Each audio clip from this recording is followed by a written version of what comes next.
the last fitting actually came in, and now the step that I was slightly dreading has happened, and I drilled the oil pan. Now, lucky for us, on this Kubota and most of these Kubota motors, you have a access cover that you can take off and truly see where you're drilling.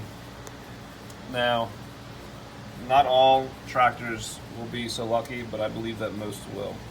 Also, this is cast iron, so it will thread really easy with all that material. Obviously, measure, use a center punch, start with a small bit, and gradually get up to your large bit. Now, this is a 45th, 64th, geez, that was hard to say. But this is the correct size for the fitting to make the threads for my tap. Once we get our tap, we'll get our oil return line off the turbo and run it down up against the engine. And I actually have a 90 that will thread into here and then come out here, and we'll run it nice and tight against the side of the engine. So let's get to that point. So this is our 1/2 inch NPT tap, and there is our NPT fitting, and that's a 8AN fitting for the oil line.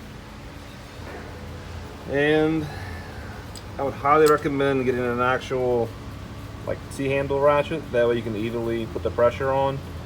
And then do not forget to use a little bit of WD-40 or cutting fluid to help this get through. All right, cut the oil line to the correct length.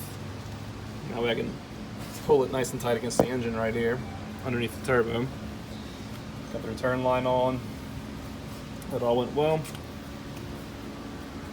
And the oil feed line is underneath that manifold, right there off the oil sensor, and goes to a banjo fitting right up top. So just gotta tighten this down, get it all tucked away. But that is how you get your oil return line down to a cast iron oil pan.